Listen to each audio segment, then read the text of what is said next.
औज़ुबिल्लाहिमिनश्शैतानिर्रजीम बिस्मिल्लाहिर्रहमानिर्रहीम अस्सलामु अलैकुम and welcome to my channel. दोस्तों, आज की इस वीडियो में हम करेक्टर स्केच ऑफ साइमन के हवाले से पढ़ेंगे। Simon Lord of the flies में एक करेक्टर का नाम है, तो इसके हवाले से तफसील से पढ़ते हैं। मैंने ये नोट्स तैयार किए हुए हैं, नहायत ही ईजी वर्ड्स हैं। जहाँ पर कोई मुश्किल लफ्ज़ आएगा मैं साथ साथ तर्जुमा करता जाऊँगा और बाकी ट्रांसलेशन की ज़रूरत नहीं है। Simon is the most important character in the novel Lord of the Flies. He is small and physically weak. He has black hair and bright eyes. He is first introduced as a member of Jake's group, but later on he joins Ralph's group. All the boys consider him strange or odd.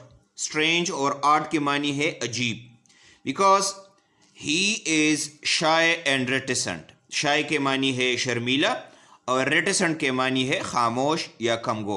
by nature फितरती तौर पर वो शर्मीला और खामोश था। he used to wander alone. वो अकेला घूमना पसंद करता था। he is a mystic type of a boy. mystic के मानी है यहाँ पर अजीब व गरीब, mysterious. The author also hints that Simon में हैव एपिलेप्सी। जो मुसन्निफ है वो ये हवाला देता है कि हो सकता है कि साइमन को मिर्गी की बीमारी हो। एपिलेप्सी कहते हैं मिर्गी को।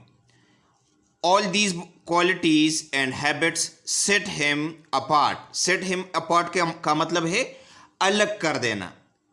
तो ये तमाम क्वालिटीज़ जो है या ये जो आदात है ये उनको बाकीमानदा लड़कों से अलग बना देता है, from other boys.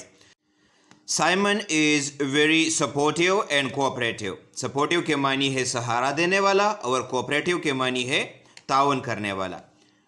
Cooperative boy who helps Ralph in building shelters. Shelters के मानी है पनाहगाहें या जो बच्चों के लिए वो घर बना रहे थे उसकी तरफ इशारा है। He picks वो तोड़ता है fruits फल for the little ones छोटे बच्चों के लिए who cannot reach it जो कि उन फ्रूट्स तक वो नहीं पहुंचते। He is also very sympathetic towards piggy. Piggy के साथ भी वो उसका जो रवैया था वो हमदर्दाना था। सिंपैथेटिक के मानी है हमदर्दाना। Simon is a bold and brave boy. Among all the boys he is the only boy who is not afraid of any beast.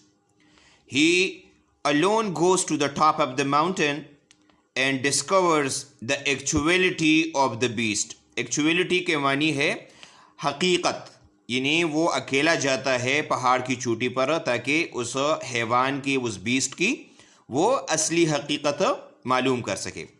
He comes to know that there is no beast, rather it is the dead body of the pilot. He wants to tell other boys about it. वो इसके हवाले से दूसरे बच्चों को भी बताना चाहता है, but they think him to be the beast, लेकिन वो साइमन को ही बीस्ट समझ लेते हैं एंड किल हिम, और उसको कत्ल कर देते हैं। So this way the tragic role comes to an end. और इसी तरीके से उसका जो ट्रेजिक रोल है, जो अलमिया पर मबनी जो किरदार है, वो अपने इख्तिताम को पहुंचता है।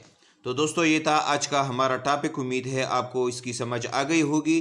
फिर भी अगर आपका कोई सवाल रहता है तो आप कमेंट में ज़रूर पूछिएगा। Thank you for watching. Allah हाफिज़।